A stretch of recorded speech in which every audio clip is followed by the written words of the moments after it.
Welcome to the White Lotus channel. Thanks for being here. Deck review. FMAIABR. FMAIABR'S. Miracle Burn, or Burn of Miracles, whichever you prefer. We're going to go quick today. What do we have? What's missing? No Reckless Impulse. No Ren's Resolve. No Experimental Synth. It is packing 32 burn spells, which total 112 burn damage. That's 32 burn spells, 112 burn damage. 12 creatures: Monastery Swift Spear, Thermo Alchemist, Gitu Lava Runner. Of those 12 creatures, 8 have haste. Now, when you're looking to reduce variance in a deck, a lot of it is done through deck design. Some people use card advantage, card filtering, scrying, different things like that. But you don't have to necessarily build it that way. You can reduce variance. This is really important. You can reduce variance by increasing threat density. I'll repeat it. You can reduce variance by increasing threat density. So if you have a 60 card deck and 32 of those spells are burn damage, 3 at a minimum. There is no lava darts. There's no needles. It is at a minimum 3 damage. And then we have 4 damage off Flame Rift, 4 damage off Fire Blast, 5 damage off Thunderous Wrath. 32 at a minimum does 3. It's 53%. That's better than Vegas odds. So if you get into top deck mode, which you will, if you don't win the game outright quickly, you have Vegas odds. Every card you draw is a 53% chance that you're drawing a burn spell. Add the creatures in, you have 74%. So of your opening 7 cards, every card that you draw after that, there's a 74% chance that you're drawing a creature or a burn spell. Mainly a burn spell. So you don't have to necessarily draw a bunch of cards, card advantage. I mean, that's fine. I'm not against that. It's not the point I'm trying to make. The point I'm trying to make is, but the beauty of the design is, the beauty of the deck is in the design. In-game actions always matter. I don't care what you're playing. But they may matter less due to the deck's construction. People don't like that. Here's the deal. This shit pisses me off. There is so much ego in this damn game. It drives me crazy. You'll see it all the time. If you play, they'll say that's a little kid's deck. That's no. If you construct a deck a certain way that it's mathematically designed to reduce variance in the deck construction, that's not a little kid. You're trying to make the game plan as simple as possible, which is to win the match as fast as possible by playing a high level of threat density, cards that produce a known result with a 74% chance that you're going to get that done. So just drop the ego. I'll say this. If your life is Pauper, yeah, you lose the IQ points. Right? You can stop with the I'm of a high intelligent thing. No, you're not. Play the game, have fun with it. You could be dedicating those hours to all kinds of great things. Great salary, great career, whatever you want to do. It's your life. Do what you want. I don't give a shit. But you can leave the ego at the door. Right? You're not smarter than everybody else. You don't have to play just certain things. Play what you want. If it's insulting you, that's your business. You're responsible for your own feelings and your own emotions. Nobody can make you feel a way that you don't want to feel. All right? So, the hell with the ego. The IQ is in the deck construction. I want to repeat it. 32 cards, 3 damage plus. 53% chance that every card drawn is 3 damage. All right, let's look at the curve. Little deceptive. Let's change it to what it really is. It's about what? 1.2, 1.3? All of those cards that we brought down into 1 drop. Fire Blast is played for 0. Skewer the Critics, 98% of the time is going to be paid for 1 mana. Thunderous Wrath, 1 mana because it's going to be a miracle. Skewer the Critics, 1 mana off Spectacle. So really all you have is a bunch of 1-drops, and you just have Flame Rift and Thermo Alchemist as a 2-drop. 16 lands because of the mana curve is 1 point-ish. Sideboard. Everything is damage designed. There's no exiling artifacts. You're smashing artifacts and doing 3 damage. Curse of the Pierced Heart for games that you expect might go long. You can, and also too, I like to bring in Curse of the Pierced Heart. Say it's against something like Gardens, for example. If I know that every creature I'm going to play, I only have 12 of them, you have more removal than I have creatures, I'm probably cutting Gitu and playing Curse of the Pierced Heart. So potentially you cut Thermo and bring in Curse of the Pierced Heart because you want to take advantage of the haste cards. But if I'm playing against Gardens or something like that, I'm usually reducing the creature count, trying to put as many dead cards in their hand as possible, bring in Curse of the Pierced Heart. Electricity, it's one of the few, is doing damage to creatures, but it's one of the few cards, it's the only card that's not doing damage to the opponent. If I'm playing the deck, I'm not using any burn spell to kill a creature unless I absolutely have to, and that's going to be a creature with lifelink. Anytime you're playing a burn deck, whether it's mono red, dark burn, whatever, lifelink is the Achilles heel. So you must not allow them to gain life if possible. Seeker of the Way, if it's played, a card like that, we're going to get rid of it on the spot if possible. All right, so real quick, not trying to insult anybody, but just stop thinking that you always have to play islands or you always have to play cards or draw more cards. If that's your play style, that's your play style, but it doesn't make you smarter than anyone else. It doesn't. You can just play a deck designed a certain way that it's worked out pre-game, that the variance is reduced in the deck design. Let's get into some games. Match 1, Game 1, unknown opponent. We're not going to be doing all matches. We're just going to be looking at certain games. Opening hand. Minimum game threshold for this deck is 2. What is minimum game threshold? MGT. How many lands does it take for the deck to operate? 2. That's it. 2 is all you need. Minimum game threshold, 2. Let's run it. Opponent goes Mountain, Voldaren, Epicure. So I don't know which burn version that we're going to be playing against. Usually when it's Epicure, I'm expecting Blast Runner and Kadotha. Don't know for sure. There's so many different builds of it. But this is what we have, and that's what we expect. We are not looking to damage any creature at all, except for, we don't want to remove any creature, except for potentially Flame Breather or something like that. But that would probably be last second. Let's run it. I'm going with Chain Lightning first, because I don't want them to be able to chain it back. He went Curse of the Pierced Heart, so I was a little confused. I mean, it's fine. Usually don't see it in most builds, not main deck. That's what he's doing, which is fine.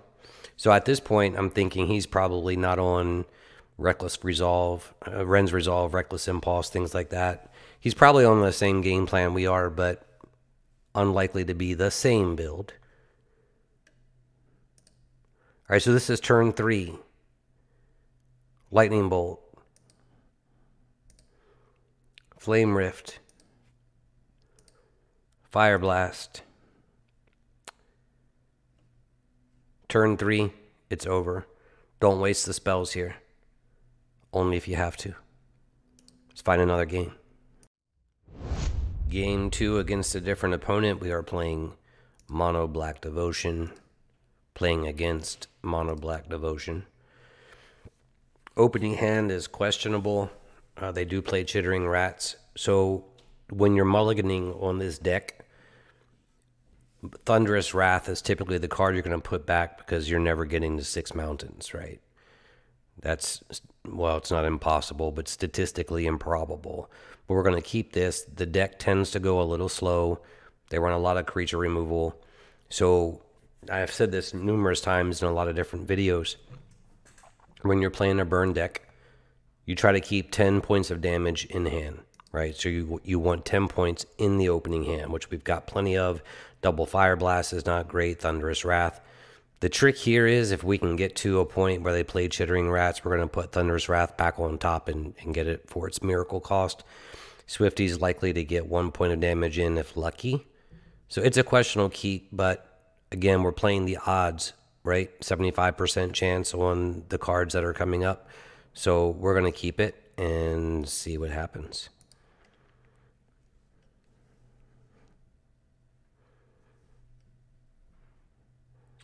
Turn 1 Duress is not great. Taking Lightning Bolt, certainly. First card we draw is a burn spell, which is great. That's probably it for Monastery Swift Spear.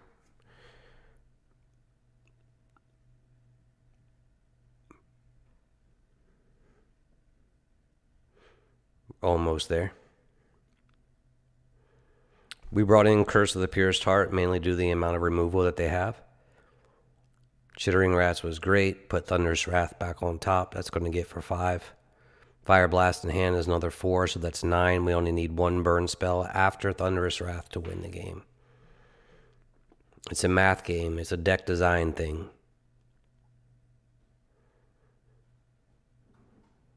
Not sure why the duress there, because we had double Fire Blast and we have 2 cards in hand. And there's math, right? Designed in such a way that the top decks that you do have produce a positive result without deck manipulation. Let's find another game. Match 3, game 2, Mono Blue Terror is what we are playing against. We lost game 1. We reduced the opponent's life total to 1, and we didn't get there. This is not a great hand.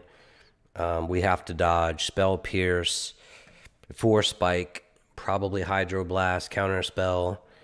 Don't like it, so we're just going to mulligan it. It's not as threat dense as we like, but 3 out of 16 lands in hand. A Thermo Alchemist on the plate we are, so if we can get it to stick, it'll get some work in. Just go ahead and suspend Rift Bolt.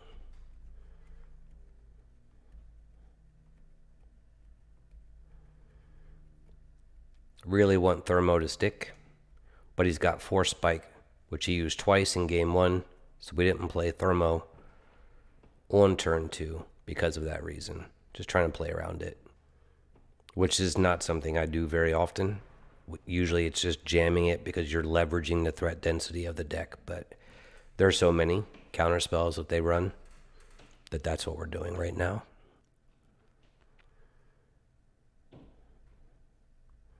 Opponent misses land drop, so that's probably a lot of gas for him. I'm paying the Spell Pierce cost.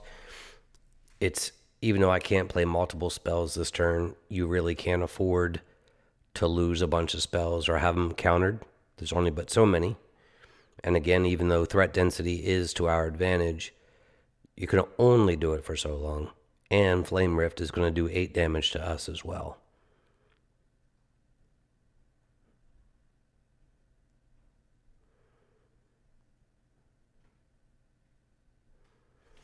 Just trying to get Thermo to stick and get a few in. It's great they're missing land drops because they, when you're up against blue and a bunch of counterspells, they try to 1-for-1 you a lot. So the way to beat the counterspell game plan is to play multiple spells per turn, which with them missing land drops helps us do.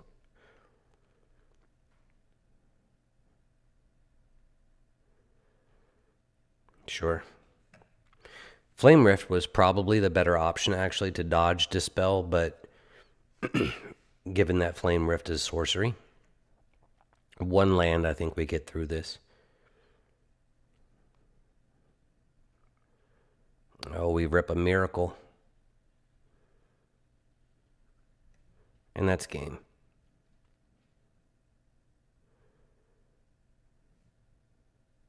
One more. This is game 3 versus Poison.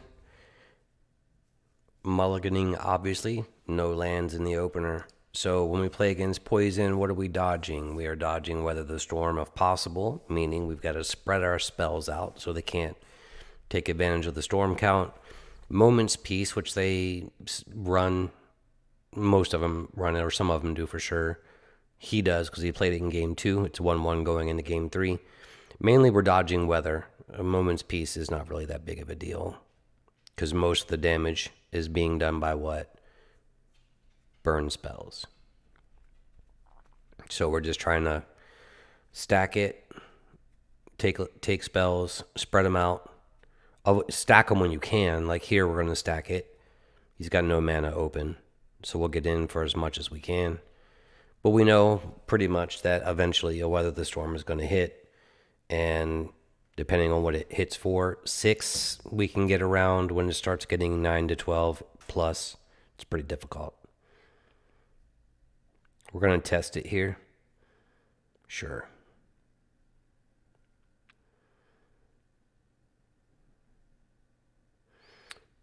The opponent had 4 cards in hand, so we were just kind of forcing the issue. If they had Weather, you want to play it now. And now we're just being patient, spreading things out. Take a stab at it, sure.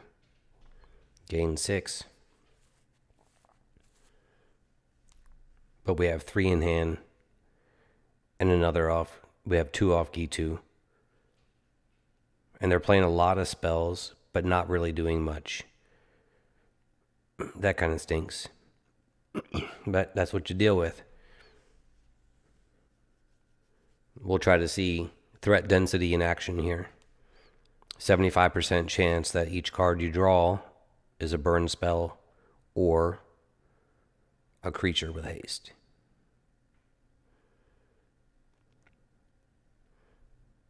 So we've drawn 2 in a row.